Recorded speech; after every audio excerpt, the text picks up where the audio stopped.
invitarles a que hagamos nuestra confesión bíblica para luego proceder a leer el pasaje que nos corresponde. Decimos: mi Biblia es la palabra de Dios. Revela a Jesucristo mi Salvador, quien nació, murió y resucitó para salvarme del pecado y condenación.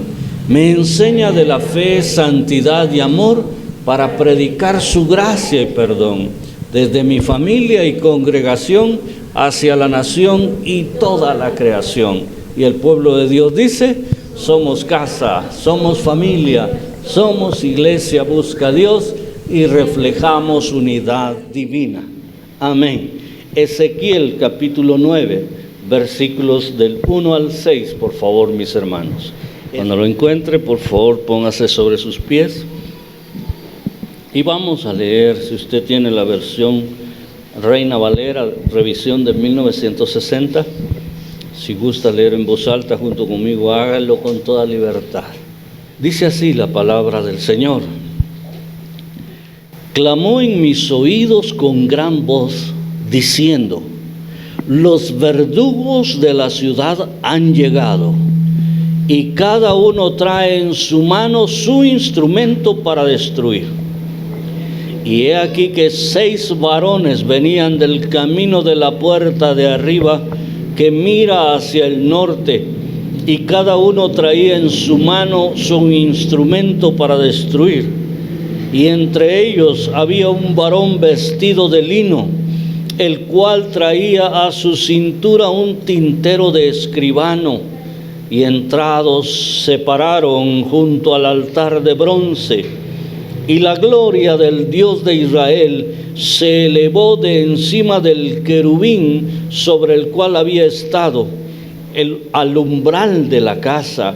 Y llamó Jehová al varón vestido de lino, que tenía a su cintura el tintero de escribano, y le dijo Jehová: pasa por en medio de la ciudad, por en medio de Jerusalén, y ponles una señal en la frente a los hombres que gimen y que claman a causa de todas las abominaciones que se hacen en medio de ella. Y a los otros dijo, oyéndolo yo: pasad por la ciudad en pos de él y matad, no perdone vuestro ojo ni tengáis misericordia. Matad a viejos, jóvenes y vírgenes, niños y mujeres, hasta que no quede ninguno. Pero a todo aquel sobre el cual hubiere señal, no os acercaréis, y comenzaréis por mi santuario.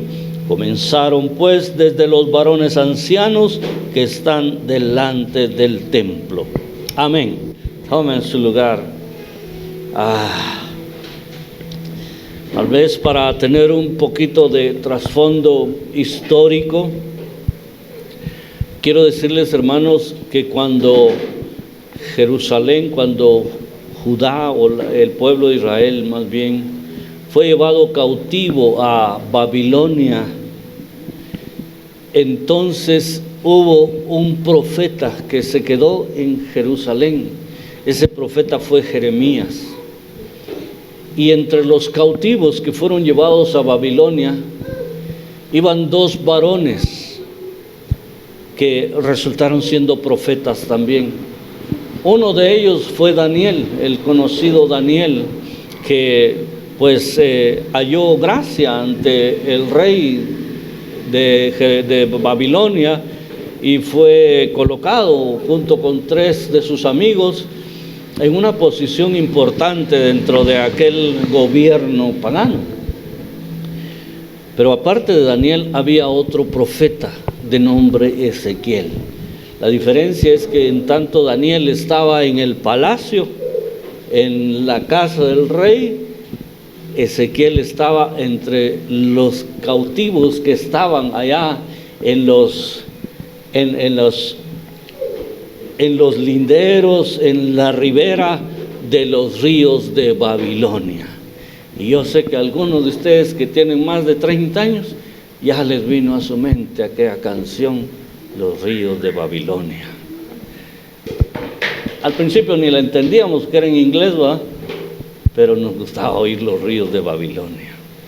Ya después hicieron alguna edición, alguna versión en español y ya entendimos un poco mejor.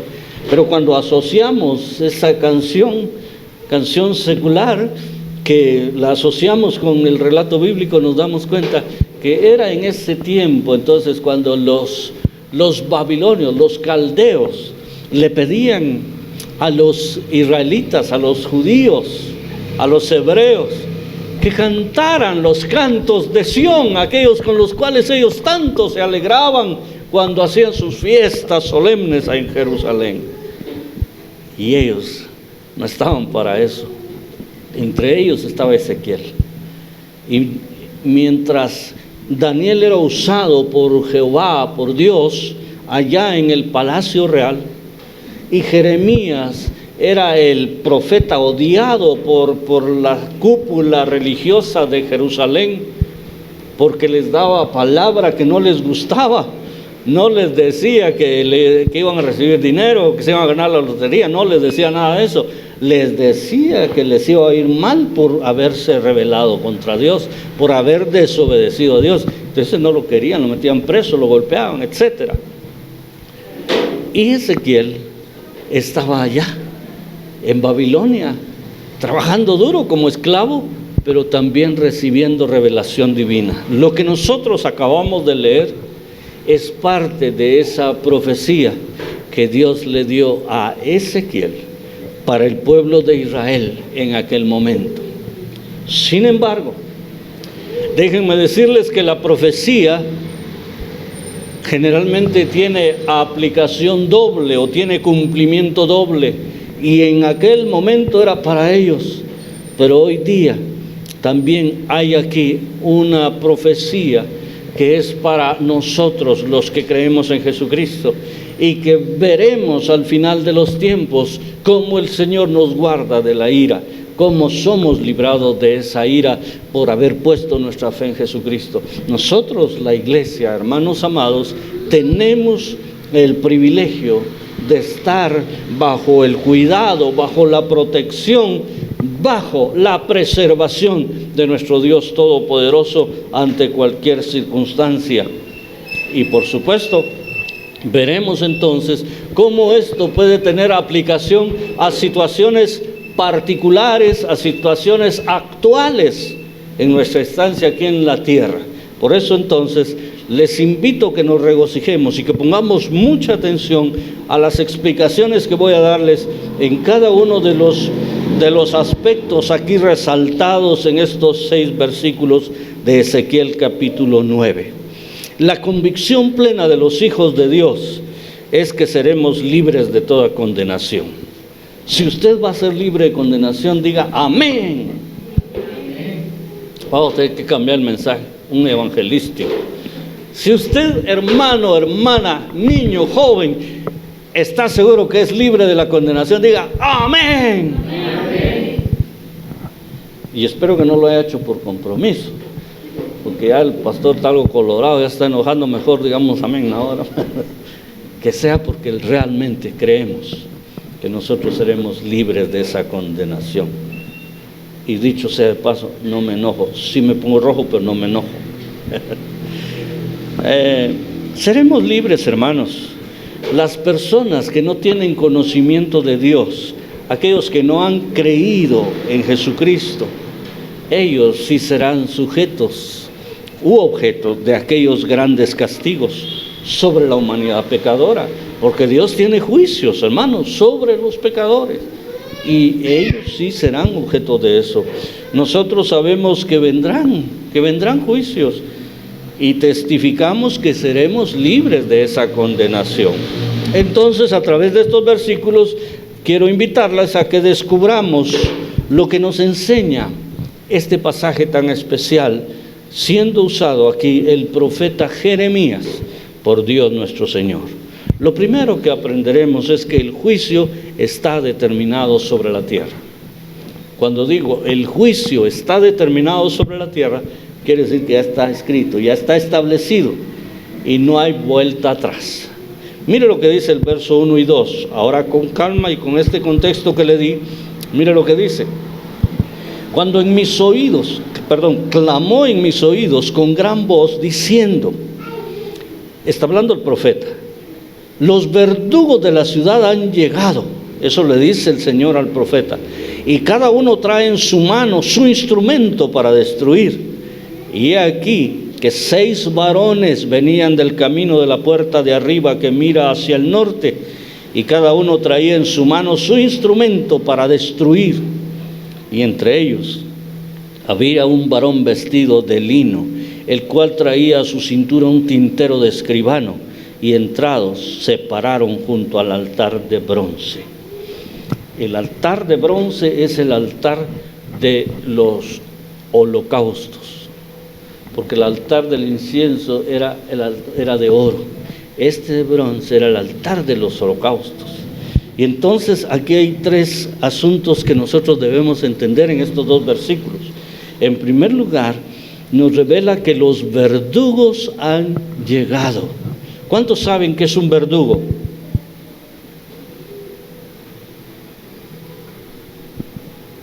Verdugo. Fue su verdugo ese porque lo somete, porque lo castiga, porque ejecuta un castigo sobre la otra persona. Los verdugos, entonces, hermanos, no son los que determinan el castigo, sino los que ejecutan el castigo o la sentencia que es dada sobre las personas culpables delante de Dios.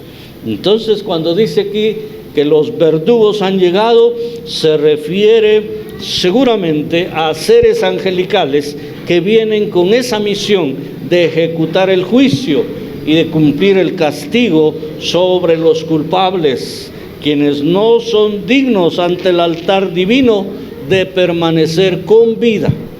Entonces aquí está el primer elemento, los verdugos, juicio a la puerta.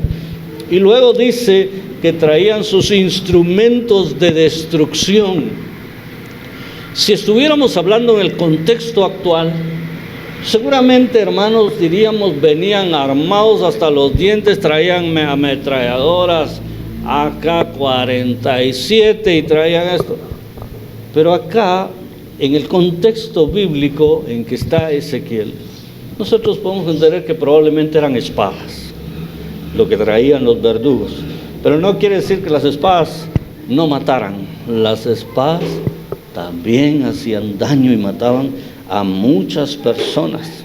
Y aquí en estos 2 versículos se repite 2 veces el hecho que ellos traen instrumentos de destrucción. Entonces, si repite que hay instrumentos de destrucción, es porque eso tiene relevancia. Es importante entenderlo, hermanos, que el verdugo no va a venir sin nada. ¿Cómo va a castigar si no trae un instrumento, una herramienta, un arma para cumplir el castigo? Su labor realmente era destruir a los que han hecho lo malo.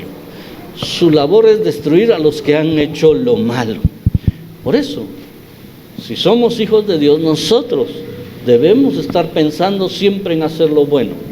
Siempre, desde las cosas sencillas, hermanos, hasta las cosas más complicadas. Nunca, hermanos amados, pongamos nuestros intereses por delante de los intereses de los demás o por encima de los intereses de los demás. Por lo menos pongámoslos equilibrados. Y si es posible, démosle prioridad a los intereses, a los derechos de las otras personas. Eso es actuar como buen cristiano. Instrumento de destrucción. Pero también aquí nos deja ver, aunque no lo menciona específicamente, que hay un instrumento de liberación. Resulta que dice, entre ellos había un varón, dice el verso 2 en la parte final, un varón vestido de lino, el cual traía a su cintura un tintero de escribano. Este no traía instrumento de destrucción, traía un tintero. A no ser que ahora, modernamente, ¿verdad? Ya se dice que ahora en una pluma puede entrar una bomba, en un lapicero. Y entonces ahora va a subir usted a un avión y hasta los lapiceros le quitan, no sea que sea un arma que pueda usar para un atentado. Resulta que este varón era un escribano. Un escribano es aquel que se dedicaba a hacer copias de los escritos de la revelación divina, es decir, de las Sagradas Escrituras, o escribas, como también se les conoce. Y este varón vestido de lino fino, esta es una vestidura especial e importante de distinción que caracteriza a personajes que tienen un propósito de bien también. Entonces probablemente se trata de otro ángel. El escribano lleva un tintero de escribano en la cintura, no sé cómo lo llevaba, no me pregunte, probablemente amarradito, acá llevaba su, como, yo tengo un hermano que él era muy sistemático, muy meticuloso y muy coqueto también. Vamos a decir así, pues no está, pero él, recuerdo yo que desde mucho tiempo, él me llevaba varios años a mí, entonces él era ya un joven y yo era un niño, pero recuerdo que aquí cargaba en la cintura un portalapiceros, le llamaban como de cuero, ¿verdad? Y ahí cargaba lapicero, ahí cargaba hasta una pluma. Le gustaba mucho usar las famosas plumas Fuente, que venden repuestos y que eran caras, para ese tiempo eran caras y había que saber usarlas, porque esas no son igual que un lapicero, son delicadas para el uso. Entonces él cargaba ahí, me imagino que algo así cargaba el escribano. Tal vez era menos sofisticado que lo que mi hermano hace varios años tenía, probablemente era un frasco de tinta y una pluma que él usaba para escribir, pero no tenía arma de destrucción. Eso es lo importante, la diferencia con nosotros. Y no estoy seguro, pero eso no es relevante, si eran 5 los que iban con instrumentos de destrucción y uno el escribano, o eran 6 los que iban a destruir y aparte de los 6 iba un 7º que era el escribano. Eso no hace diferencia, pero según el pasaje, este escribano ejecutará acciones de liberación. Más adelante lo vamos a ver, que sus acciones son acciones de liberación sobre los que no han hecho lo malo. De hecho, ya leímos el pasaje y se fijaron que dice que él tiene que ir adelante marcando en la frente a los que claman y gimen en las calles. Ya lo vamos a ver en detalle. Entonces él va no destruyendo, él va apartando, marcando, señalando a los que iban a ser libres del castigo sobre la tierra. Segundo aspecto, se pondrá señal para liberar, que es lo que ya empecé a mencionar. Y ahora sí leemos los versículos 3 y 4. Dice, y la gloria del Señor, fíjese que estaban ante el templo, o en el templo, la gloria del Señor de Israel, del Dios de Israel, se elevó de encima del querubín. Debemos entender, hermanos, que la gloria del Señor estaba sobre el arca del pacto. El arca del pacto tenía 2 querubines, ¿sí? Y entonces la gloria del Señor reposaba ahí. Pero dice aquí que entonces se levantó la gloria, se elevó la gloria de Dios sobre el cual había estado y se trasladó al umbral de la casa, dice el verso 3. Y recordemos que el arca del pacto estaba en el lugar santísimo, que es el lugar más íntimo, más escondido del tabernáculo o del templo. Y entonces ahora la gloria de Jehová, la gloria de Dios, se trasladó a la entrada de la casa, que es el umbral, esa es la entrada, y llamó Jehová al varón vestido de lino, o sea, al escribano, que tenía en su cintura el tintero de escribano, y le dijo, pasa por en medio de la ciudad. Él era el que iba a encabezar aquella comitiva, que era una comitiva de destrucción, pero el escribano tenía una función importante. Pasa por en medio y ponles una señal en la frente a los hombres que gimen y que claman a causa de todas las abominaciones que se hacen en medio de ella. Entonces, se pondrá señal para liberar. Es impresionante este segmento, hermanos, porque indican que el acto de liberación, que tiene como una característica primaria, el acto liberador se realizará antes de la ejecución del castigo de los perversos de la ciudad. Eso a mí me trae a la mente al pueblo de Israel, allá en Egipto, cuando estaba por salir, por ser liberado de la esclavitud. ¿Se recuerdan ustedes que también se puso una señal para los hijos de Dios, para el pueblo del Señor? En las casas, en los dinteles, una marca con sangre de un cordero que habían sacrificado. Aquí, hermanos, también había una señal, solo que no en las casas, sino en las personas, en cada uno. Aquí es algo individual, aquí es algo personal. Y por eso es importante que entendamos nosotros que cuando mis padres, para los jóvenes y niños que están aquí, si mi padre o mi madre son cristianos, no quiere decir que yo también soy cristiano de cajón. No, yo tengo que conocer al Señor, yo tengo que tomar una decisión personal y yo tengo que realizar mis propias acciones como hijo de Dios para garantizar mi salvación. Alguien dijo, yo recuerdo hace tiempo que alguien decía, Dios tiene hijos, no tiene nietos, decía. Y esto aludiendo a que muchos piensan que como mi papá y mi mamá son cristianos, entonces el niño también es cristiano. Y muchos padres cometemos el error de no presentarles el plan de salvación, de no llevarlos, de no guiarlos a Jesucristo. Y cuando se nos crecen resulta que no eran cristianos realmente, no eran hijos de Dios. No es que se apartaron, es que no eran hijos de Dios. Por eso es importante esto, mis amados hermanos. Entonces aquí vemos la señal liberadora a favor de quienes gimen y claman por causa del mal en la tierra. Lo primero, que la gloria de Dios se presenta. Esto es un elemento crucial. La presencia de Dios asegura, garantiza que sucederá algo maravilloso. Señala que la mejor forma de vida está programada para algunos, para unos cuantos que serán beneficiados con su presencia. Y esos cuantos son aquellos que hemos puesto nuestra confianza en Él, que hemos puesto nuestra esperanza en Él. La gloria de Dios estará presente. Lo segundo es el llamado de Dios. Dios llama al ángel escribano que estaba presente. La labor del que es instrumento de liberación, en este caso el ángel escribano, será realizada antes de los juicios. Él es, como dije antes, el que irá por delante. Notemos que es una labor que será realizada por alguien en un estado de limpieza y de pureza. Eso representa el lino fino de su vestidura.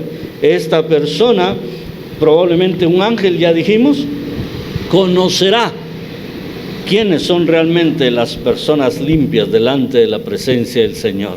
Y nosotros como iglesia sabemos que tenemos una marca desde ya, hermanos amados. Todo auténtico, todo genuino hijo de Dios tiene la presencia del Espíritu Santo en su vida. Y entonces el Señor lo conoce perfectamente, sabe quiénes son sus hijos y quiénes son los que claman cada vez que hay situaciones nefastas, que hay situaciones de corrupción, que hay situaciones de maldad, de violencia en la tierra, en las naciones, en los pueblos, en los países. Lo otro es la señal sobre los que gimen y claman. La idea se presenta aquí es, como ya lo mencioné también, de personas que no hacen lo malo. Hermanos, cuando Noé hizo el arca, era fácil identificar a Noé y su familia. Eran los únicos justos, pero de ahí todos eran malos. Ahora no, ahora vemos muchos que no hacemos lo malo, que al contrario, cuando hay una situación complicada, nosotros tal vez doblamos nuestras rodillas, tal vez invocamos al Señor y pedimos al Señor, no solo por la paz de Jerusalén, pedimos por la paz de nuestra nación, pedimos para que se termine tanta maldad, tanta cosa negativa. Y el Señor nos conoce, hermanos, personalmente, como dije, no familiarmente, no, la familia Villatoro, Cruz, completa, hasta el no, cada uno tiene que encontrar la marca de Dios para su propia vida. No podemos entonces heredar ni sacar copias. Allá en donde vivimos, ustedes saben que casi todos lados ahora andan haciendo puertas por razones de seguridad en los callejones para que no entre cualquiera que no vive ahí, ¿verdad? Entonces resulta que cada vez que ponían una chapa y le daban copia de la llave a las familias, al poco tiempo la chapa ya estaba dañada. Entonces los encargados del comité ahí dijeron, vamos a encargar a poner una chapa y a pedir llaves que son más caras. Normalmente una copia de llave cuesta como 10 quetzales, ¿verdad? Pero las que nosotros nos dieron costaban, creo que 20, el doble, 20 quetzales. Y se miran las llaves así como más imponentes, además. Esas no van a dañar la chapa. Pero el problema es que nos daban una por familia.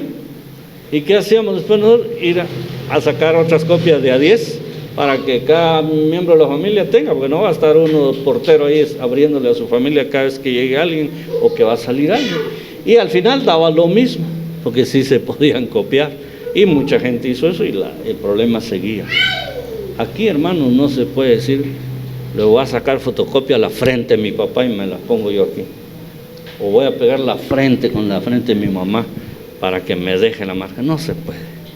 Cada uno de nosotros tiene que estar bien delante del Señor. Tercera cosa, el juicio está determinado sobre todos los que no tienen la marca. Eso es lo triste y eso es lo feo del pasaje. Pero no para nosotros, que yo asumo que todos en algún sentido tenemos esa marca. Hay otra marca de la cual no quiero hablar, ni se la imagine, por favor, esa no la queremos. Pero dice aquí el verso 5 y 6, y a los otros dijo, oyéndolo yo, pasad por la ciudad en pos de él y matad. No perdone vuestro ojo ni tengáis misericordia. Matad a viejos, jóvenes y vírgenes, niños y mujeres, hasta que no quede ninguno. Pero a todo aquel sobre el cual hubiere señal, no os acercaréis. Y comenzaréis por mi santuario. Comenzaréis pues desde los varones ancianos que estaban delante del templo. Entonces, hermanos amados, aquí está hablando de que es un juicio sin perdón ni misericordia. El escribano iba a ir delante y él iba a ir marcando, entonces los que él marcara no tenían problema, pero los que no marquen, esos sí reciben el juicio. Ellos reciben el castigo que está determinado. La instrucción es muy clara y es muy fuerte, es decir, no vale ni siquiera, es que pobre, mire, es niño, es niña, es chiquito, no, ay, pobre la señora con su niño, no. Si no tiene esa marca en la frente, se muere. Así es sencillo. Así es el castigo que está determinado. Él ha dicho, los que hacen el mal. Y esa es la gran diferencia, mis hermanos, el hacer o no hacer el mal. Indistintamente la situación de cada persona, el mal debe ser castigado. No hay perdón. No perdón quiere decir que es una situación inapelable, que es irremediable. Yo no sé por qué muchos jugadores en el fútbol o en cualquier deporte, cuando el árbitro creen ellos que pitó o les marcó algo que no es justo, empiezan a reclamar y se ponen todos alrededor de él y saben que el árbitro no va a cambiar su decisión. Eso quiere decir inapelable. No se puede apelar, no hay para dónde. Igual sucede aquí. Es un juicio que distingue entre buenos y malos con suma claridad. El juicio es muy duro, pero hace diferencia entre los que hacen lo bueno y los que hacen lo malo. Los que hacen lo bueno serán dejados intactos, sin castigo, pero los que hacen lo malo morirán, porque el juicio es completo sobre los que hacen maldad. Mis amados hermanos, como dije al principio, esto está determinado para el contexto histórico de Ezequiel en el tiempo del cautiverio babilónico y tendrá cumplimiento final relacionado con los juicios finales sobre la tierra en los tiempos futuros. Pero actualmente hay muchos juicios de Dios. Hay muchas cosas que nosotros podemos discernir que son juicios de Dios y que no deberían afectarnos a nosotros. Por ejemplo, tenemos esta pandemia que ya tiene más de año y medio de estar afectando a la humanidad, al mundo entero, mis hermanos.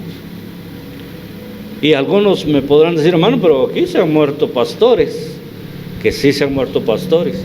Han muerto esposas de pastores. Han muerto personas cristianas evangélicas y no evangélicas. Han muerto profesionales y agricultores. Han muerto todo tipo de personas adineradas y personas, como dice mi esposa, que no tenían ni dónde caerse muertos. Así me dice a mí. Yo la molesto, que está por interés conmigo. Ay Dios, si no tenés ni dónde caerte muerto, me dice.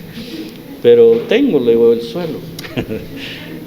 Hermanos, esta pandemia ha sido indiscriminada, pero nosotros entendemos que si nosotros estamos fieles al Señor, independientemente de la soberanía de Él y de los planes que Él tenga para con cada familia, nosotros deberíamos de estar bajo el cuidado de Dios. Eso nos da garantía, mis hermanos, pero no nos da libertad de que seamos imprudentes. Nosotros debemos mantener la prudencia, mantenernos fieles a Dios, no desmayar en nuestra fe, no hacer lo malo, hagamos lo bueno todo el tiempo y seguramente el Señor nos guardará de todo juicio que esté determinado sobre la tierra. Vamos a ponernos de pie y quiero orar para que el Señor, hermanos amados, guarde su vida, guarde su familia, pero usted no solo es responsable de permanecer fiel a Dios, usted es responsable de que su familia también lo permanezca, de que sus hijos, de que sus hijas también sean fieles a Dios. Me gustó mucho que parte de la guía del día de ayer era hacer un compromiso delante del Señor, cada uno en lo personal, en cuanto a valorar la enseñanza bíblica, que muchas veces la hemos menospreciado, la hemos hecho de menos, no le damos la importancia que tiene, hermanos, no la leemos, no la meditamos, y la tenemos en casa todo el tiempo, hasta en el teléfono, y a veces la descuidamos. La palabra de Dios es viva y eficaz, es un instrumento de transformación para nuestras vidas. Y ayer aprendíamos que es perfecta, que es recta. Aprendíamos que debe ser deseable más que el oro y más que mucho oro refinado. Y también que es dulce más que la miel recién salida del panal. Anhelemos esa comunión con Dios, anhelemos ese acercamiento a su palabra, seamos obedientes a ella, permitamos que su Espíritu Santo obre en nuestras vidas para transformarnos de día en día, para que nosotros, hermanos amados, estemos definitivamente marcados por el Señor, para ser librados de cualquier juicio sobre la tierra. Que Dios le guarde a usted, mi hermano y mi hermana. El anhelo de mi corazón es que Dios guarde a cada familia de nuestra iglesia, a cada parte de nuestro entorno, a cada uno de nuestros amigos, de nuestros seres queridos en diferentes lugares. A usted que nos está viendo en diferido, también deseo que Dios le guarde a usted y a su familia. Pero cada uno tenemos la responsabilidad, como dice en Isaías: venid luego, dice Jehová, y estemos a cuentas. Todos debemos estar a cuentas con Dios y seguramente contaremos con su protección. La Biblia dice que el ángel de Jehová acampa alrededor de los que le temen y los defiende. Padre, guarda tu iglesia, Señor amado, guarda a tus hijos, no solo de la pandemia, guárdales de toda especie de mal, guárdales de toda circunstancia, de todo hecho que pueda afectar sus vidas, sus finanzas, su salud, sus emociones, Padre Santo. Rodéales con tu amor, llénales de tu gracia, que cultiven tu bondad, que cultiven tu lealtad y que te den honra, gloria y alabanza en cada acto de sus vidas, Padre Santo. Sáciales de bien, sáciales de bien, endereza aquellas cosas que están malas en sus vidas. Ayúdales, Señor, para que tomen las acciones correctas, para que todo aquello que se quiere salir del camino vuelva a donde corresponde. Gracias, Padre. Te adoramos. Oh, sí, Señor. Bendito sea tu nombre. Bendito sea tu nombre, Señor. Alabado seas por siempre. Reciba, reciba del Señor esta palabra, mi hermano, mi hermana. Reciba este aliento, este consuelo esta mañana. Y vaya con la determinación a casa de seguir siendo fiel a Dios, aún en medio de las dificultades, aún en medio de la pandemia, aún en medio de cualquier circunstancia. Aleluya, gloria a Dios, gloria al Señor. Bendito seas mi Dios amado. Gracias por cada uno de tus hijos, por cada una de tus hijas, Señor, que han escuchado y que han recibido en su espíritu esta enseñanza. Cuán hermoso su nombre, el nombre de Jesús, mi Rey. Cuán hermoso su nombre es, nada se iguala a él. Cuán hermoso su nombre es, no hay otro nombre. Cuán hermoso su nombre es, cuán hermoso su nombre es, el nombre de Jesús, mi Rey. Cuán hermoso su nombre es, nada se iguala a él. Cuán hermoso su nombre es, no hay otro nombre.